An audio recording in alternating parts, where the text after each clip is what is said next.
Hey guys, நேற்று வந்து நான் என்ஜிஎல் கொஸ்டின்ஸ் கேட்டிருப்பேன். அதில் வந்து மோஸ்ட் ஆஃப் த கொஸ்டின்ஸ்க்கு வந்து நான் ஆன்சர் பண்ணியிருப்பேன். இல்லை எல்லா கொஸ்டின்ஸ்க்கும் நான் ஆன்சர் பண்ணியிருப்பேன்.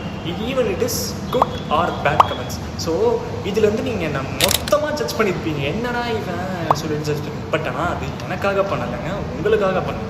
ஏன்னா இவன் எனக்காக பண்ணல, உங்களுக்காக பண்ண நினச்சிருக்கீங்களா? ஆமாங்க, உங்களுக்காக தான் பண்ணேன். ஏன்னா வந்து இப்போலாம் வந்து நம்ம பார்க்குறோமே, எங்கே பார்த்தாலும் பொறாமை. அப்புறமேட்டு பார்த்தா அவன் கார் வாங்கிட்டான், நம்ம கார் கூட அவனுக்கு கால் இருக்குது, நம்ம கூட இப்படிலாம் சொல்லிட்டு நம்ம வந்து ரொம்ப கஷ்டப்பட்டு இருக்கோம். இதுக்கெல்லாம் காரணம்னு என்ன சொல்லிட்டு ரிசர்ச் பண்ணியிருக்கும் போது தான் தோணுது சோஷியல் மீடியா. ஏன்னா சோஷியல் மீடியாவனால நிறைய பேருக்கு வந்து மென்டல் இல்னஸ், தென் வந்து பாடி டிஸ்மோர்ஃபியான்ற ஒரு டேர்ம் வருது. அது ஏன்னா வந்து அவனுக்கு அப்படி உடம்பு இருக்கே, நம்மளுக்கு உடம்பு இல்லையே. இது வந்து எல்லாமே அவனோட வந்து வின்னிங் ப்ராசஸ். அவனுக்கு நடுவில் இருக்கிற ப்ராசஸ் அவன் போடலை, அவன் தோற்றதையே எதுவும் போடலை. நம்ம அவன் வின் பண்ணுறது மட்டுமே பார்த்துட்டு வந்து என்னடா வாழ்க்கையில் வந்து நம்ம ஸ்ட்ரக் ஆகிட்டு நினச்சிட்டு இருக்கீங்க. பட் ஆனால் அது வந்து நீங்கள் நினைக்கிறது தப்பு இல்லை, பட் ஆனால் அது தப்பு தான்.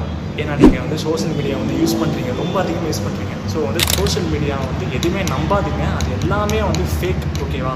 ஸோ நீங்கள் வந்து உங்களோட ப்ராசஸை முன்னேற்றணும்னா நீங்கள் தான் அதுக்காக உழைக்கணும். செல்ஃப் டிசிப்ளினாக வாழ்க்கையில் வந்து முன்னேறதுக்கான வீடியோ நிறைய இருக்குது. இட்ஸ் லைக் நீங்கள் வந்து பாட்காஸ்ட் கேட்கலாம், தென் வந்து ஏதாவது ஒரு ஸ்கில்லை மாஸ்டர் பண்ணிவிட்டு நீங்கள் தான் அதுக்காக வந்து கஷ்டப்படணும்.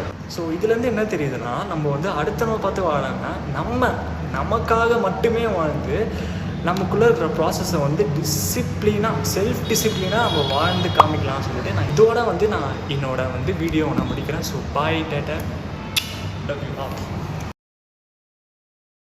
இதில் A few moments later.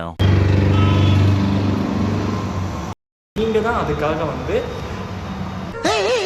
கஷ்டப்பட செல்ஃப் டிசிப்ளினாக நம்ம வாழ்ந்து காமிக்கலாம்னு சொல்லிட்டு நான் இதோட என்னோட ஃபர்ஸ்ட் யூடியூப் சேனலோட வீடியோவை நான் க்ளோஸ் பண்ணுறேன். So tata, bye by.